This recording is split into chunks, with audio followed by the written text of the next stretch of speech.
Welcome back, questers, to the Questing Bard. I'm Angela Tana. Those of you who are new, welcome. So it's been a while. I do apologize. It's just been busy and hectic and crazy for the last couple weeks. What with the Ahsoka show and everything else going on. I'm going to give you guys a quick update on that since I wasn't able to get to you guys on that. It has been a roller coaster of a ride with watching it. A lot of stuff is happening. I probably won't go into too much detail until probably all the way at the end. As of now, not too many spoilers right now, minor spoilers, so if you don't want to hear it, turn it off right now. I will give you this signal and when I'm done. Okay. Alright, so the Ahsoka series so far is going really well. I'm just going to go into briefly because I don't want to talk too much because it's not a Star Wars reaction show or something. It's going really well. I loved episode 3 and 4. 3 and 4 were really great. I love the master and apprentice relationship. I'm a big sucker for good, strong female bonds and relationships. Whether it's mother-daughter, sisterly thing. So this is nice to have the master and apprentice, and I really love it. It's very complex. It's complicated. There's tension, friction. There's some theories of what's going on, especially what we found out about Sabine's family. Oh my god. It's very, very sad. And so I don't blame her for doing what she did at the end. And going along with them. Yeah, so there's a lot going on in there. As far as Sabine's force sensitivity, I love the force smack that happened. I do believe it was a force smack because I did hear the force sound. So, and I think it was like a small smack, and you definitely saw Shin kind of a little bit, kind of have her face moved a bit, jerked to the side. So that was really cool. And I really enjoyed that. Really fun. So we'll talk more in depth about all of that later for another Barth discussion video vlog. Alright, so now we are going to move away. Okay, so now that we are away from that, we're going to get into my writing journey as the Questing Bard. Okay. I talked to you guys 2 weeks ago, but I wasn't able to do it. I'm going to talk to you about it today.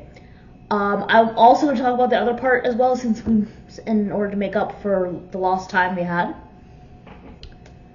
Okay, so the first thing I want to talk about with you guys is the premise. What is premise? A premise, it's a little complicated. It's not exactly a summary. I don't know if I'll call it a punchline exactly, but it's kind of like what the story's about in like a single sentence. 2 sentences, but it will probably be, usually they would like to have it in one. One is preferable. So 1 or 2 sentences.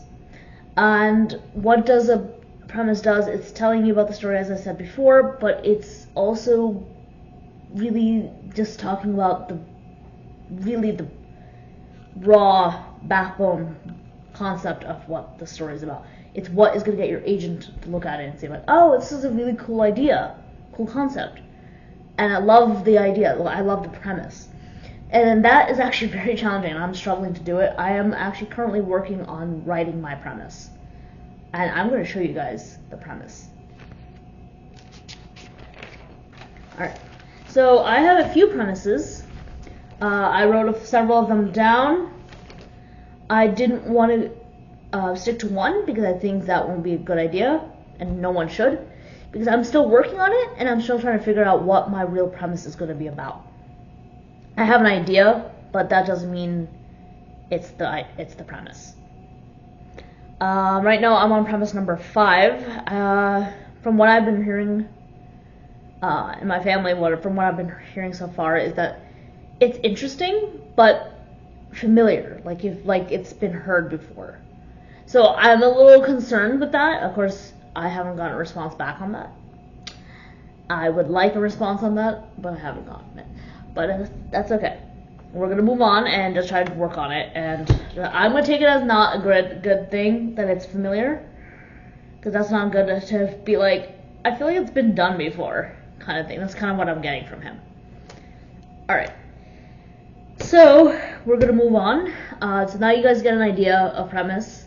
But before we move on, I want to give you an example of what that would look like. So we know that Star Wars, for example, Star Wars Episode 4: A New Hope would be about, what is it? It's about, overall, like a summary point of view, it would probably be a long thing about like how Luke leaves his home because it's these two droids, found out that there's a princess he has to rescue, and he finds Obi-Wan, who's going to tell him about his dad and all that whole thing.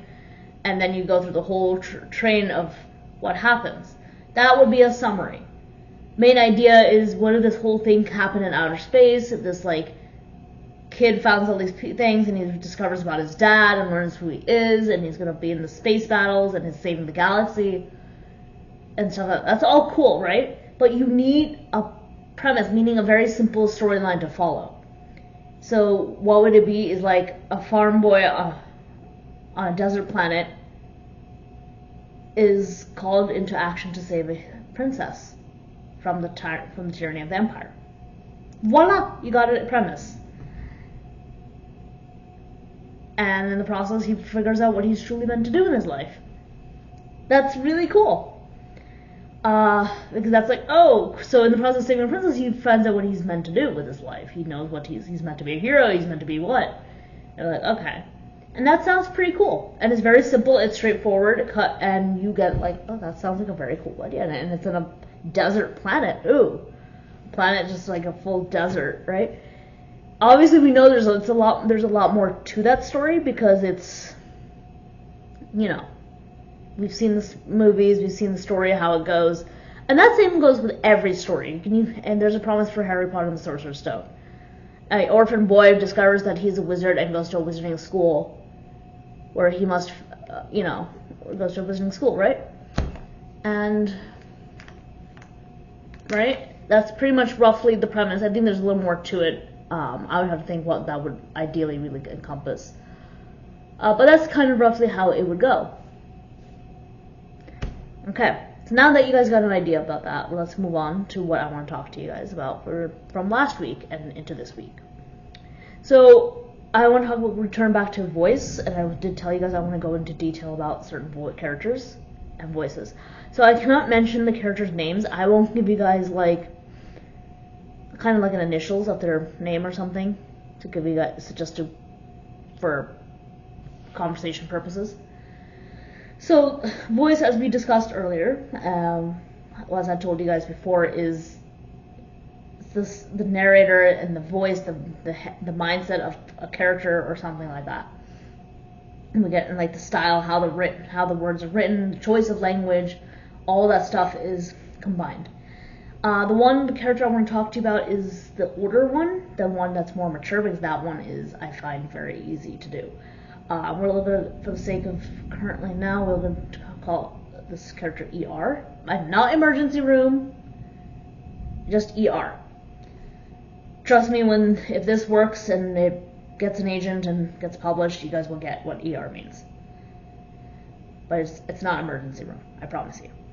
So anyways, ER is my adult, mature character that I'm following. She is a very incredible character. I am surprised at how much I really like her as a character. I'm very like a favorite. I'm like a fan. I'm fangirling over her. I know, I'm the writer, I'm the creator, right? And I'm fangirling over my own.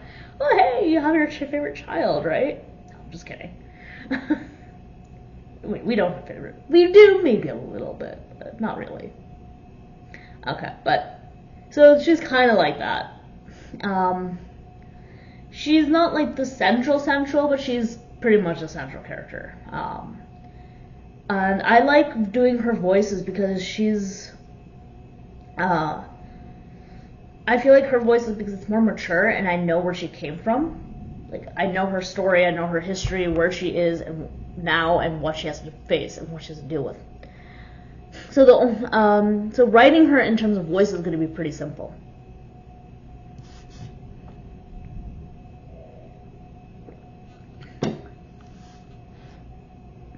I feel like she's a pretty easy character to write in terms of voice. Voicing, I think she'll be doable. In terms of challenge right now is for her is the character arc, which we're going to go into more, I think, maybe next week on top of voice for the main character, the real central character. But this one I love because we know where she comes from, where she is, her history, and this is why she's easy. The reason I don't have a character arc and I'm struggling with her with this one, which is because I feel like she's already achieved a lot. And I think this character arc is more of maybe her responsibilities and achievements. So I think I kind of have a better understanding with her of where the character arc is. But that has to be very clearly defined. And how it's going to progress and change, that I have to really be concerned with, and that's difficult. So that's the challenge, really, with her. Aside from that, I like her, because she's mature, and it's easier to write a mature character that I already know her personality, her vibe. I'm getting the feeling when she's talking with her friend. I don't know why it's so easy for me, but the other character is harder, because she's younger, and I still haven't figured her out yet. And I don't want her to be so straight, and it's hard because I just write straight just from my thoughts and feelings. But it's like I have to add more personality and stuff, so I had to really figure that out. And I think I'm going to do some exercises before I get into writing my second draft, so that's what I'm going to work on. And now I got some ideas of where they go, what they're going to face, and stuff like that. And I think when I do that, it's going to enhance it more and add. So then by the time I do second draft, it's going to be even better. Alright, so yeah, that's that for me. We talked about premise. I definitely went into more detail about this character, ER. ER is definitely my, everything, because she's so easy. I've never had such an easy character to work with. I never thought I would have someone this easy. And she's easy. I'm sure, she's always fun to write, because she's just, I know her so well already. I wish I had the same for the main real central character, the younger character.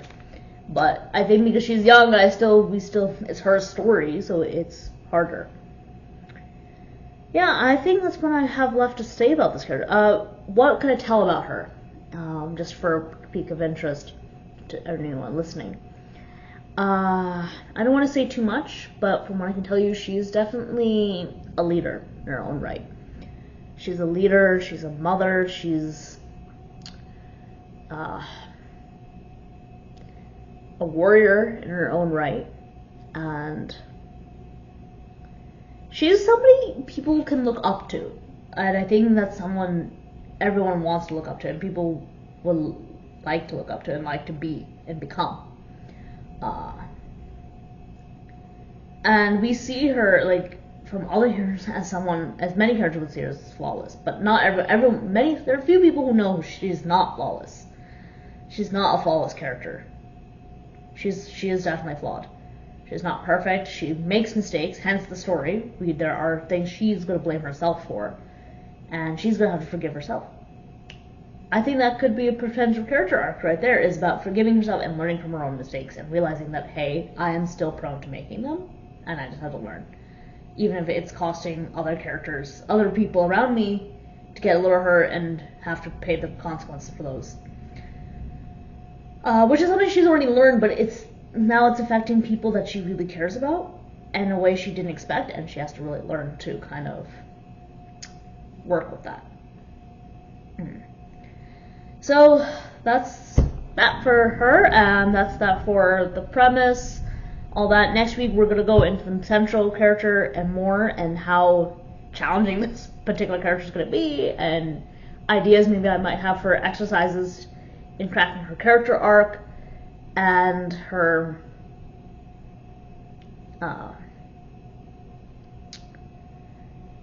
voice, and struggling her personality and bringing that out more. So that's going to be a bit of a challenge. I have ideas, rough ideas, but still working on it. anyhow, that's that. And, you know, glad to be in September. Autumn is almost here. You guys have a really good weekend and enjoy. And like, share, and subscribe, and hit that notification bell for more future videos like this. And see you guys next week. See ya.